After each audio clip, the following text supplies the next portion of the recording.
우리가 지난주에, 우리 범죄를 다 못 끝냈어요. 범죄를 다 못 끝냈죠? 그래서, 청소년 범죄 부분 다 못 끝내서, 마저 해야 됩니다. 8장을 좀 보면은, 잠깐 못 끝내서 리뷰를 좀 해봅시다, 리뷰. 자, 청소년 범죄 개념을 좀 보자. 청소년 범죄와 비행 두 가지 개념을 우리가 한번 언급했죠. 비행이 좀 더 넓은 개념이다. 그랬고, 청소년 비행은 법을 위반하는 행위, 그래서 뭐 음주, 흡연, 뭐 부모가 손쓸 수 없는 행위, 뭐 이쪽이 있다. 그중에 이제 범죄는 청소년 비행에 비해 심각한 살인, 강도, 방화, 절도, 상해, 공갈, 협박, 횡령, 도박 같은 범죄라고 그러고, 이제 청소년 범죄는 10세 이상 19세 미만인 자가 이런 행위를 할 때 이제 청소년 범죄를 저지른다 그럽니다. 이렇게 정리를 했고, 그 다음에 이제 청소년 범죄 현황, 그래서 청소년 범죄 동향, 청소년 마약 사법류 동향, 그 다음에 학생 범죄 동향 쭉 한번 봤어요. 봤고, 그 다음에 청소년 범죄와 관련된 법률로 두 가지 교정을 위한 청소년 범죄에 대한 교정, 보호 처분, 교정 처분에 관련된 법률, 소년법, 그 다음에 보호소년 등의 처우에 관한 법률, 그 다음에 보호관찰 등에 관한 법률을 봤고요. 그 다음에 예방, 청소년 예방과 보호를 위한 법률은 청소년 보호법, 청소년 보호법이랑 아동, 청소년 성보호에 관한 법률, 그 다음에 청소년 학교 폭력 예방 및 대처에 관한 법률 봤고, 청소년 기본법, 청소년 복지지원법 봤어요. 이 중에서 소년법 절차가 되게 중요하다고 그랬죠? 어떤 영상이었지? 기억하는 사람? 왜 맨 위였나? 요거였나? 절차.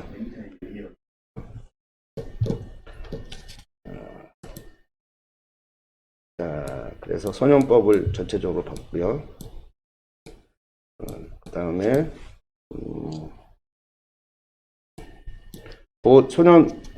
소년 보호 처벌의 종류도 중요합니다.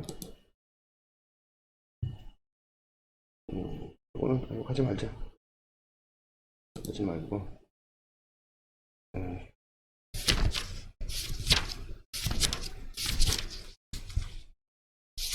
오케이.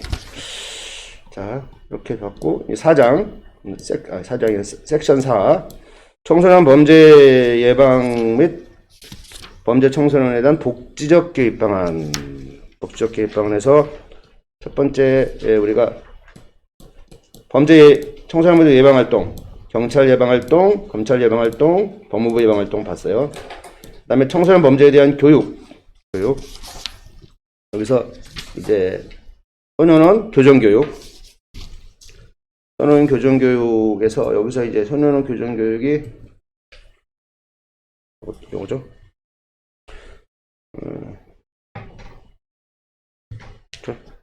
여기서부터 할 차례인가? 좀 뒤에 본가? 여기서부터 할 차례인가? 예. 오케이. 자, 소년원.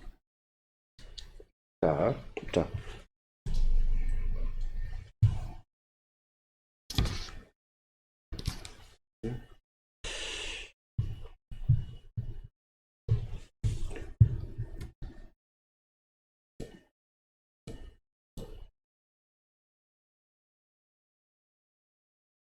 자, 소년 분류 심사원하고 이것도 구분했죠. 소년 분류 심사원, 소년원, 소년교수 다르다 그랬죠?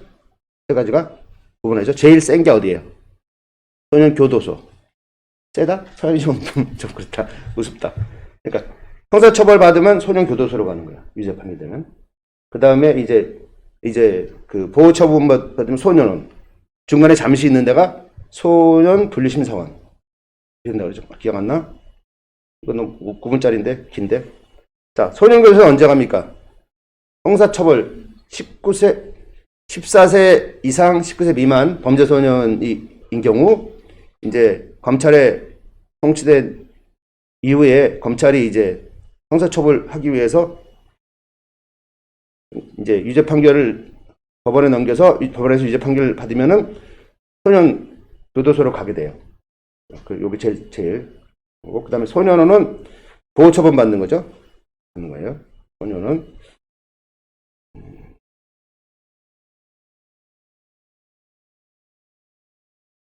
자, 그렇게 된 거예요. 자, 뭐, 기억 안 나?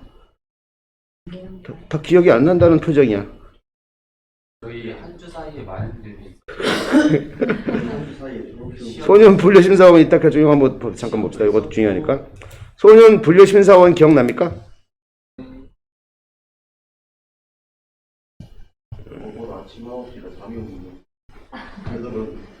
당이 모자라? 사진도 있었고 이 변호사 기억납니까? 이 변호사. 지난주에 변호사 많이 봤잖아. 소년은 연령에 해당하는 아이들이 범죄에 해당하는 이분 행위를 얼굴에 하면 범죄 소년 사건은 범죄 소년은 연령에 해당하는 아이들이 범죄에 해당하는 행위를 하면은 형사재판은 형사처벌 받기 위해서 가는 거고 소년재판은 법원 소년부에 가는 거야. 보호처분 받기 위해서. 경찰에서 1차 조사를 하고 검찰로 사안이 송치된 뒤 검사 판단 하에 일반 형사사건으로 진행할 수도 있고 소년법원으로 송치가 될 수도 있습니다. 이게 이제 촉법소년 기소와 송치죠. 핵심적인 차이인데 소년재판으로 넘어오게 되면은 촉법소년 사건과 범죄소년 사건은 크게 차이가 없습니다. 그러니까 지금부터는 촉법소년과 범죄소년이 소년재판을 받을 때 사용하는 명칭인 보호소년으로 통일해서 말씀을 드리도록 하겠습니다. 어쨌든 대부분의 사건은 우리 미성년자들이 대부분의 사건, 만 19세가 안 된 미성년자들이 벌인 대부분의 사건은 경찰 조사를 1차적으로 받고 난 다음에 검찰을 거치든 안 거치든 소년법원으로 오게 되는 경우가 제일 많습니다. 그리고 소년법원에서 벌어지는 재판을 소년재판이라고 하는 거죠. 소년재판의 대상이 된 아이들을 보호소년이라고 하고 그 보호소년의 부모님은 보호소년의 보호자라고 표현을 하게 됩니다.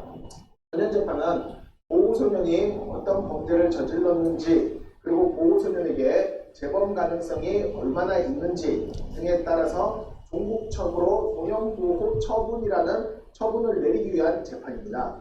소년보호처분은 1호 처분부터 10호 처분까지 있는데 1호 처분은 부모에게 돌려보낸다는 가장 가벼운 처분이고 10호 처분은 소년원에 2년이나 수감시키는 가장 중한 처분입니다. 그 사이에 2호, 3호, 4호, 5호, 6호, 7호, 8호, 9호 등 다양한 처분이 있고 자, 보호처분에 대해서 얘기했죠. 10호까지 있다. 10호가 소년원에 2년이나 수감시키는 소년에 2년 수감시키는 거. 이게 제일 강하다고 볼 수 있죠. 그리고 1호가 제일 좀 약하고 집에 돌려보내는 거고. 처분은 소년원에 2년이나 수감시키는 가장 중한 처분입니다. 그 사이에 2호, 3호, 4호, 5호, 6호, 7호, 8호, 9호 등 다양한 처분이 있고 몇 가지 처분은 병과되거나 처분 외에 무수적인 처분도 붙을 수 있습니다. 처분 종류는 나중에 보도록 하고 이처럼 소년재판이 진행될 때 종국 결정으로서 가게 되는 소년원과 달리 중간 결정으로서 가게 되는 곳이 소년분류심사. 그렇죠? 소년분류심사는 중간에 잠깐 있게 되는 곳이다. 종국 결정을 소년원에 가게 되는 경우이다. 통상 소년분류심사원이란 어떻게 들어가게 되는지 그리고 이 소년분류심사원이란 어떤 곳인지에 대해서 살펴보도록 하겠습니다. 통상적으로 소년분류심사원에 가장 많이 들어가게 되는 경우는 이런 상태입니다. 소년재판이 잡히고 소년재판 첫 기일에 보호자와 보호소년이 법원에 재판을 받으러 갔는데 판사가 사건을 살펴보고 이 보호소년에 대해서 상세한 조사가 필요하다 생각되면 보호소년을 일시적으로 소년분류심사원에 수감시키는 그러니까 있죠? 재판을 하기 위해서 판사가 일시적으로 보호소년을 소년분류심사원에 수감을 잠깐 하는 거야. 이게 소년분류심사원이야. 소년분류심사원 위탁 결정을 하게 될 겁니다. 이걸 소위 소년분류심사원 위탁 결정이란다.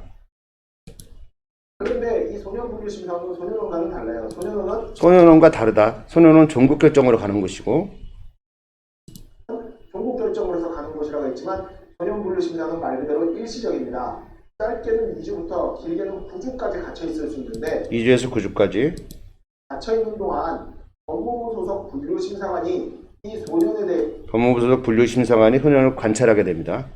대해서 상세한 조사를 하게 됩니다. 왜냐면은 법정에서 판사가 소년을 바라보는 시간은 통상 20분 정도이기 때문에 판사로서는 사건 기록이라든지 소년을 잠깐 본 것만으로는 소년에 대해서 상세히 판단하기가 어렵다라고 보는 거죠. 아주 가벼운 사건인 경우에는 소년 분류 심사원 수검 없이 당일로 종목 결정을 내리기도 하지만 사안이 비교적 중한 경우에는 판사가 얘를 본연을 보내야 될지 혹은 가벼운 보호관찰이나 부모님께 위탁하는 결정을 해야 될지 상세한 정보를 수집할 필요가 있다고 보는 겁니다. 그렇기 때문에 소년분류심사원 위탁 결정을 하게 되는 거죠. 물론 아이 재범 가능성에 대해서 조사한다고는 하나 됐고요.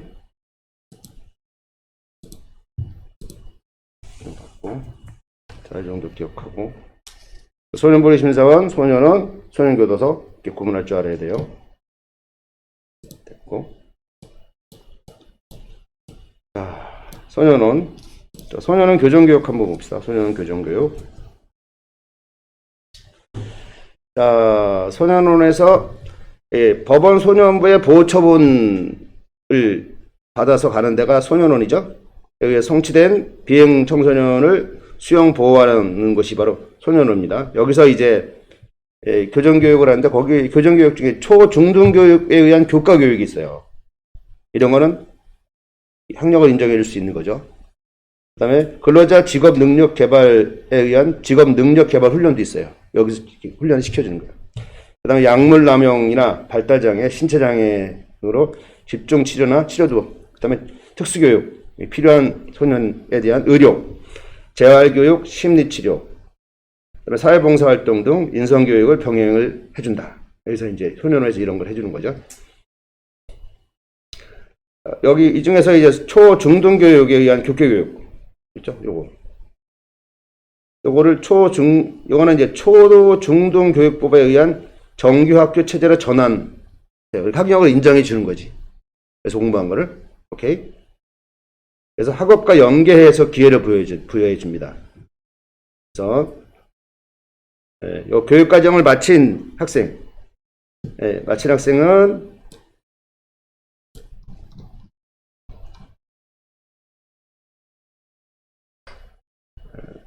기존에 재학했던 학교장 명의로 졸업장을 준다고 그랬죠. 기억납니까? 여기서도 졸업장을 주고 준다. 그러니까 소년원에서 학업을 마치더라도 소년원 졸업장을 주는 게 아니라 기존에 학교에 다녔던 그 학교의 학교장 명의의 졸업장을 준다. 그다음에 중도에 출원하는 학생은 일반 학교에 전학도 시켜주고 또는 편입도 시켜주고 그래서 학업의 단절을 없도록 해준다. 이해하겠죠? 너무 좋죠. 그 다음에 이제 직업훈련 같은 건 뭐 이런 거. 자동차 용접, 카 일렉트로닉스, 중장비, 건축 환경 설비, 제거 제빵, 피부 미용, 헤어 디자인, 자동화, 영상 미디어 이런 것들 10개의 직업 능력 개발 훈련 과정을 운영한다. 그 다음에 이제 2000년도 와서는 더 좀 나아졌어. 국토순례 이런 것도 하고 야영 훈련, 문화예술 교육, 공연 관람, 사회봉사활동 등 다양한 체험활동을 소년원에서 합니다. 그러니까 청소년 개개인의 심리 특성과 비행 특성을 고려해서 집단 지도나 집단 상담 프로그램을 운영하고 있다. 이게 이제 소년원의 교정교육이다. 이해하시겠죠? 자, 그 다음 보호관찰소의 교정교육. 자, 보호관찰소는 또 뭔가? 보호관찰소? 기억납니까? 보호관찰소. 소년분류심사원, 그 다음에 소년원, 소년교도도 있고, 자, 보호관찰소는 뭐냐?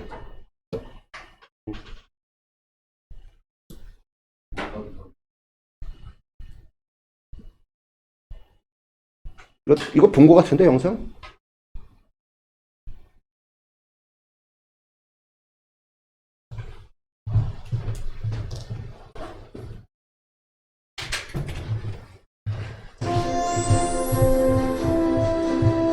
안 맞네.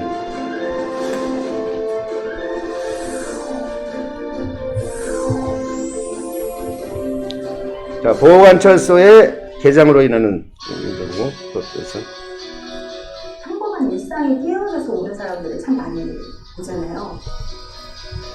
자, 보호관찰소에 일하는 인성에 대한 교육 이런 것들이 바로 수강면허입니다. 저희가 하는 일이 그 인식을 변화시키는 일이잖아요. 그래서 재범을 방지하는 일인데 보호관찰소 재범 방지 그 인식을 개선시켜서 큰 틀에서 사회를 보호하는 일. 보호관찰소의 교정교육을 얘기하는 거예요. 인천보호관찰소 서구지소에서 근무하고 있는 김인영 기장입니다.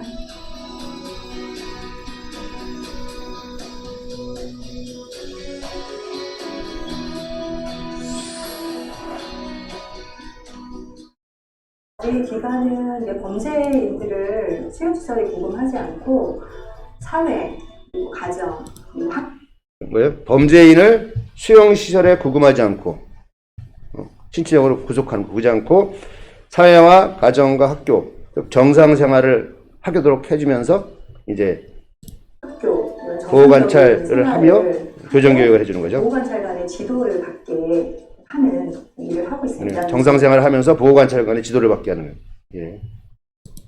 보호관찰, 사회봉사 명령, 수강 명령을 세 가지가 있다고 그랬죠. 보호관찰이랑 사회봉사 명령, 그 다음에 수강명, 수강하면 강의 만드는 거야. 사회봉사는 가서 봉사하는 거고, 보호관찰은 보호관찰 대상되는 거고, 세 가지가 있어요. 집행해서 범죄인들의 범죄성을 개선하는 일을 하고 있는 곳이고요. 저는 이 중에서 이제 수강명령이라는 업무를 좀 오랫동안 하면서 범죄인들의 인식을 개선해서 재범을 방지하는 일을 해왔고요. 그리고 최근에는 일반 시민들 대상으로도 아동학대 예방, 학교폭력 예방, 성폭력 예방 교육, 그리고 배려 질서 교육과 같은 네, 이번은 수강명령에 거의 해당하는 그런 업무를 하고 있다. 다양한 법교육을 진행하는 그런 일들을 하고 있습니다. 그래서 부상자들의 집이나 학교나 직장으로 방문을 해서 실제로 재범을 하지 않고 잘 살고 있는지 관리하는, 감독하는 그건 보호관찰이죠. 보호관찰 대상자를 관리 감독하는 업무. 일도 하고 있고, 그리고 어떤 정해진 예약된 면담 날짜에 자, 보호관찰 대상자를 또 면담하는 일.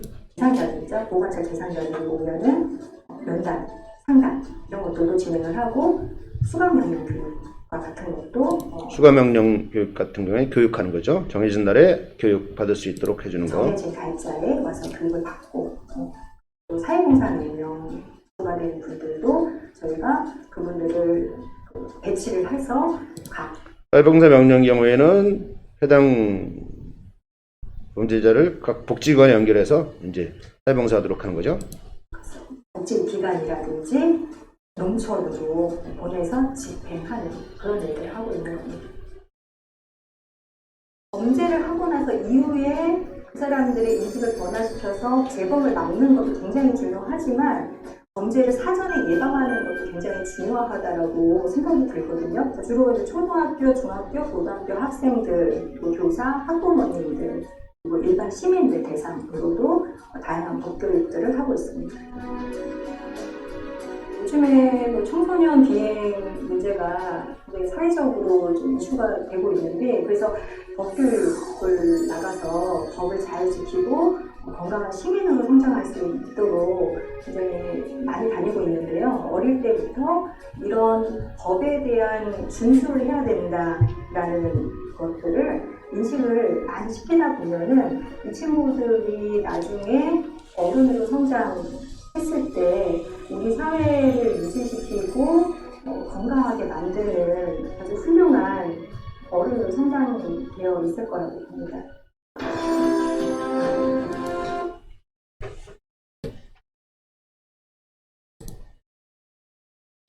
자, 보호관찰소를 봤고요. 자, 그래서 보호관찰은 그 세 가지를 했죠. 보호관찰하는 거, 그다음 사회봉사 명령하는 거, 그다음에 수강 명령하는 거, 그렇죠? 이렇게 크게 해가지고 그다음 그 이후에 이제 조사, 전자팔찌, 성충동 약물 치료 등에 관련된 사무를 집행하기 위해 설치된 법무부 소속 국가기관이 바로 보호관찰소다. 자, 보호관찰이란 범죄인을 교도소나 소년원, 수용시설이죠? 보내지 않고 일정한 기간 준수사항을 지킬 것을 조건으로 사회 내에서 자유로운 생활을 허용하는 거예요.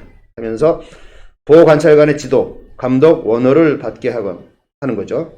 그리고 일정 시간 무보수로 또한 이건 보호관찰이고, 그 다음에 여기는 사회봉사, 사회에 유익한 근로봉사를 하게 하거나, 또 이건 수강명령, 범죄성 개선을 위한 교육, 이건 수강명령이죠. 받도록 함으로써 범죄의 성행을 교정해서 재범을 방지하는 형사정책 수단이다. 이게 바로 보호관찰이다.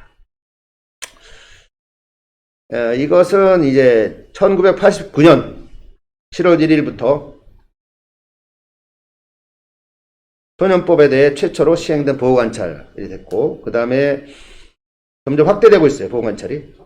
그래서 2016년도에는 전체적으로 약 12만 5,645명, 그 중에 소년 대상자의 보호관찰이 2만 9,588명에서 23.5% 정도 차지합니다. 그렇게 하고 있다. 자, 청소년에 대한 보호관찰. 자, 보호관찰의 종류고요. 아까 보호관찰관 봤죠? 보호관찰관 어떤 일을 하는지.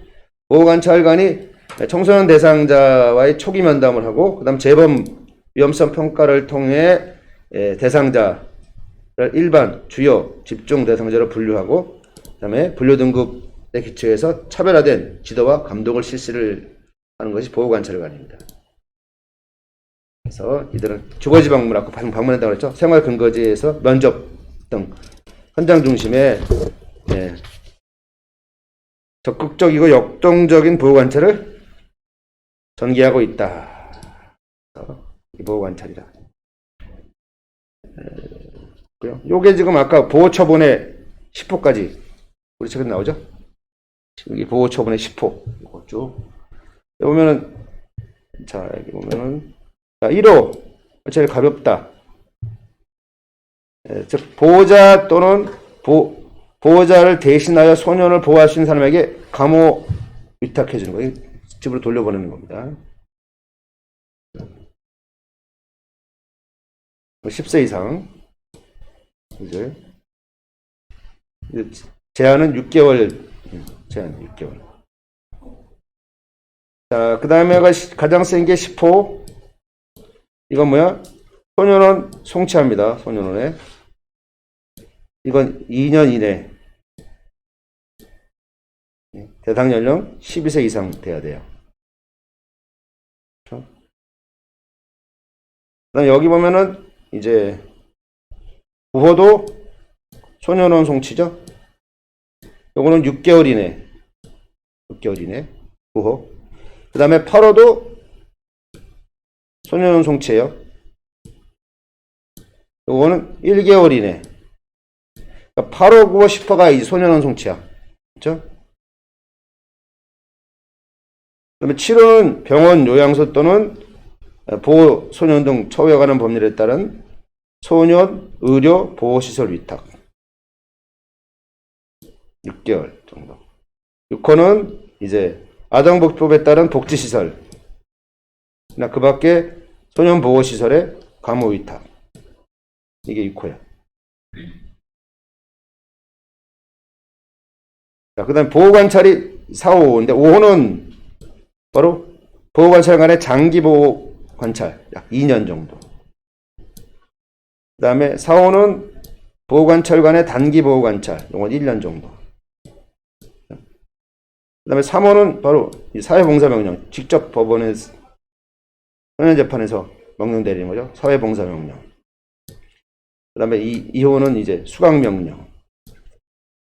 이런 것들 전체적으로 이제 보호처분의 종류다.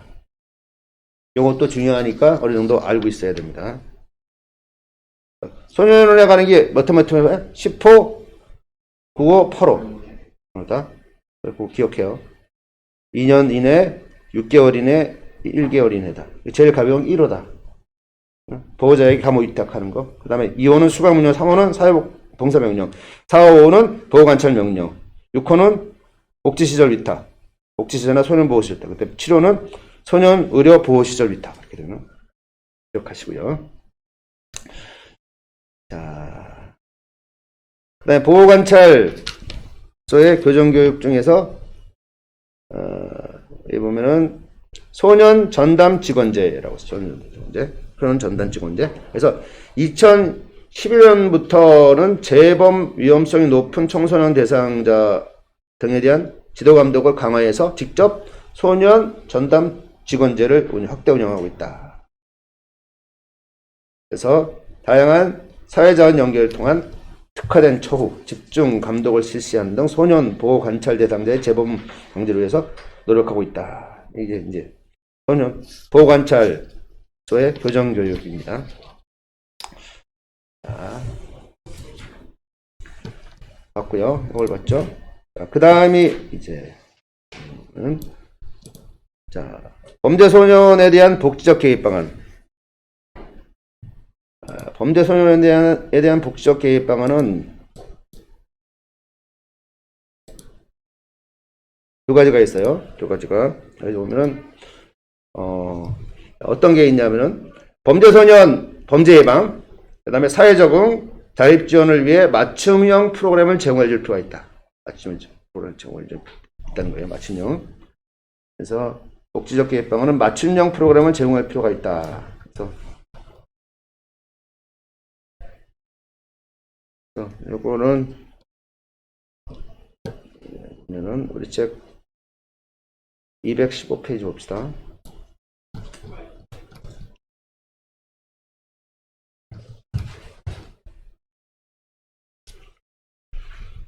맞춤형 프로그램 제공할 필요가 있다. 그러니까 소년원, 보호관찰소, 소년교도소 다 그렇죠? 배웠고 지금 언급했고 등 범죄 소년과 관련된 연관된 기관에서 사회 적응을 위한 프로그램이나 직업 능력 개발 프로그램이나 심리 정서 개발 프로그램 운영하는데 문제는 뭐냐면 교육 담당자의 전문성이 부족해요. 현재 전문성이 부족하고 청소년 욕구와 특성을 고려한 프로그램이 부족하다. 이로 인해서 프로그램이 잘 이루어지지 않고 있다. 실제로 이제 디테일하게 세보려고 들어가면 이런 현상이 벌어지는 거예요. 그래서 여러분들은 지금 사회복지랑 상담을 같이 배우고 있잖아. 근데 이런 게 굉장히 유리한 거죠. 그래서 할 수 있다. 예를 들어 범죄 청소년 특성상 심리정서 개발 프로그램은 매우 중요하죠. 그래서 그들의 자존심을 높여주고 자신의 미래 설계 및 주도적 삶을 살아갈 수 있는 역량을 개발해주는 하는 것이 목적으로 한다. 이런 거 좋죠.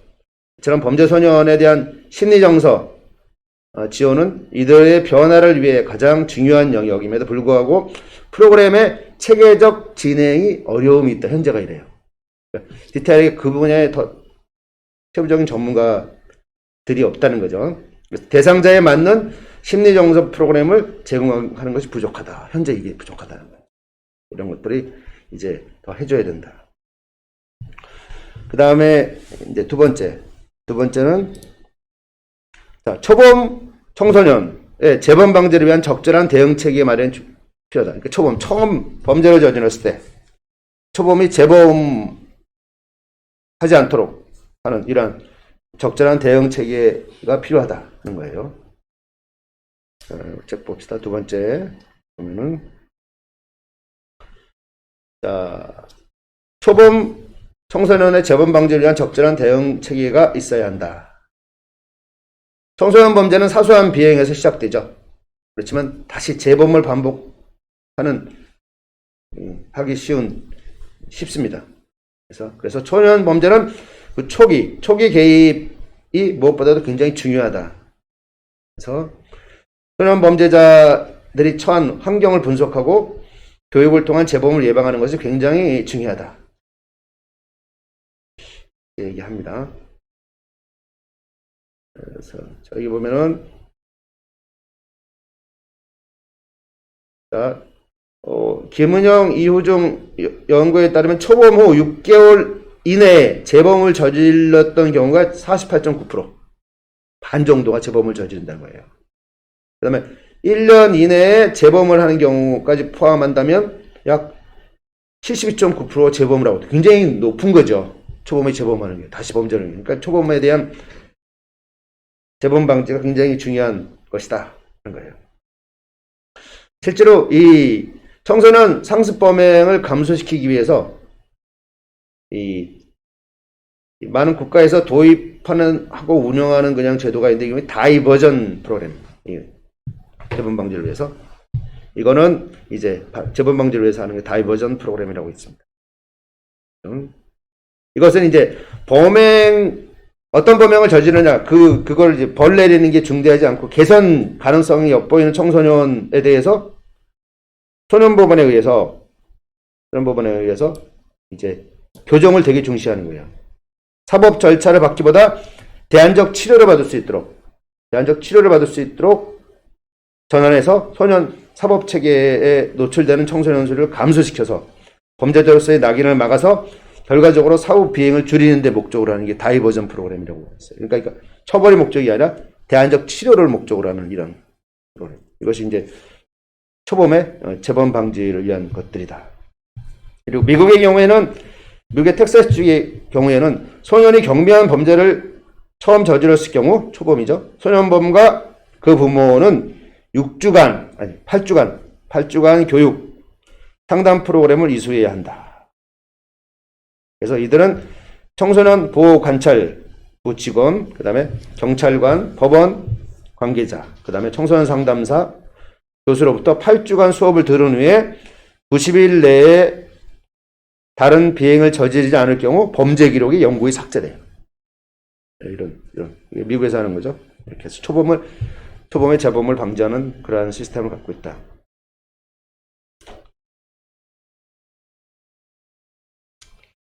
자, 그 다음. 요거는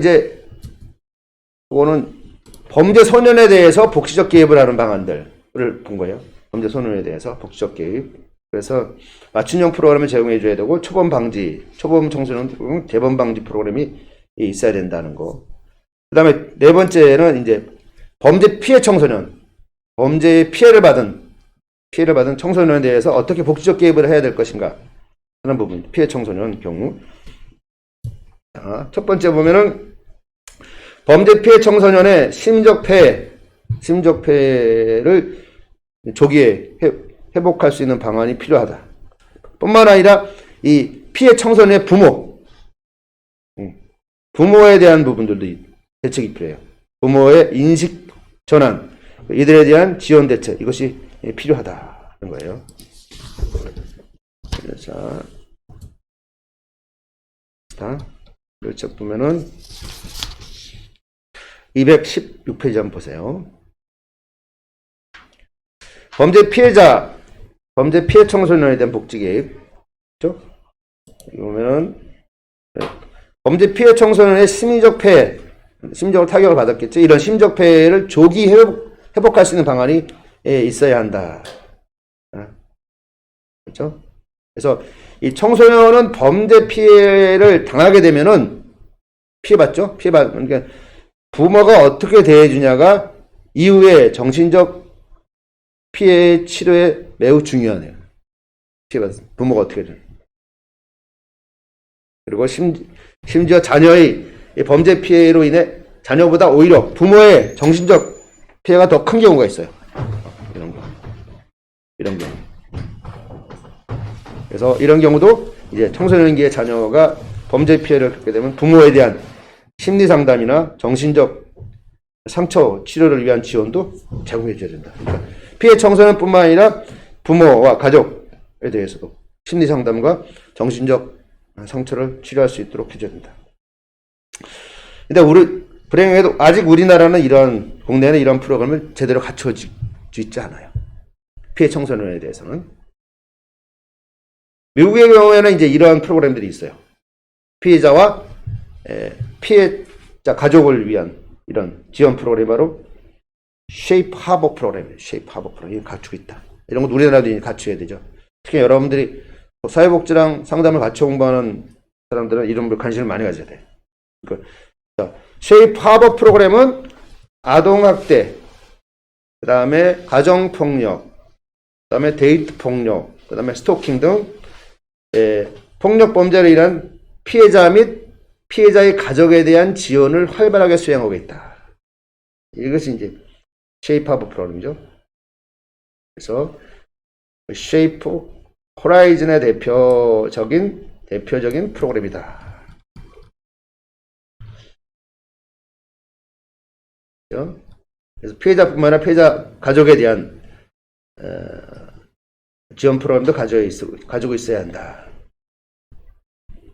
그리고 이 쉐이프아웃 프로그램은 폭력, 범죄 피해 및 범죄 피해로 인한 충격에 대처할 수 있도록 학생뿐만 아니라 부모와 학교를 지원해주는 종합적인 그런 프로그램이다. 우리나라도 이런 프로그램이 있어야 된다. 그래서 그 학생과 부모, 선생님들이 범죄 피해에 대처하고 폭력을 행사할 위험을 감소시키며 자기보호 및 자기본위 활동을 할 수 있도록 지원해준다. 자, 우리나라의 경우에 이런 전담하는 심층적으로 상담해주거나 심리치료해줄 수 있는 상담기관이 부족한 것의 현실이다. 예, 이런 부분에 대해서 나중에 전문가가 되면 훨씬 좋을 거예요. 자, 범죄 피해 청소년에 대한 상담 지원은 활발하게 이루어지지 못하고 있다. 우리나라의 경우. 자, 전국 범죄 피해자 지원연합회, 범죄 피해자 지원센터에서 경제적 지원, 심리 지원, 주거 지원, 법률 지원 등 하고 있지만 범죄 피해 청소년을 전담하는 기관이어야 범죄 피해를 당한 청소년의 심리적 충격을 조기에 완화시켜 줄 수 있고 안정적으로 사회에 적응할 수 있을 것이다. 그래서 이런 프로그램이 앞으로 더 강하게 필요하다는 거예요. 그 다음에 둘째, 범죄 피해 경험으로 인한 가해자화 방지 대책. 이게 뭐야? 피해자가 가해자화가 되는 거야. 청소년 범죄에서도. 청소년 범죄 피해자가 됐던 청소년이 가해 청소년으로 바뀌는 경우가 꽤 많잖아. 이런 거. 방지해야 된다는 거. 이런 대책. 그래서 폭력 범죄와 재산 범죄의 가해와 피해의 중첩성. 중첩성이 뭐야? 피해자가 가해자에 대한 중첩성. 이런 것들을 방지할 수 있도록 해줘야 된다. 특히, 관례상 이 사이버 범죄의 피해 경험이 많을수록 사이버 범죄의 가해자가 되는 가해를 유의미한 수준에서 많이 저지르는 것은 나타났다. 통계적으로 범위가 있어요. 그러니까 피해자가 가해자가 되는 이런 거죠. 이런 게 방지 대책이 필요하다. 그래서 이 범죄 피해 경험으로 인한 피해자가 가해자가 되고 있기 때문에 범죄 피해자에 대해 조기에 개입해서 가해자가 되는 것을 미연에 방지해주는 대책이 있어야 한다. 매우 중요하다. 이거 굉장히 디테일한 거죠. 그래서 싱어의 연구에 따르면 이 범죄 피해자들은 피해 경험이 없는 사람들에 비해 범죄를 저질 가능성이 1.7배에서 약 2.8배. 그러니까 피해를 입었던 사람이 다시 그 범죄를 저지를 수 있는 가능성이 바로 1.7배 내지 2.8배 높다고 그래요. 그래서 범죄 피해 경험이 가해 경험으로 이어지지 않도록 사전에 범죄 피해 경험으로 인한 가해자화를 방지하는 대책이 있어야 한다는 거죠. 자, 여기까지 해서 우리 이제 8장 청소년 복지 실제 범죄를 마쳤습니다. 자,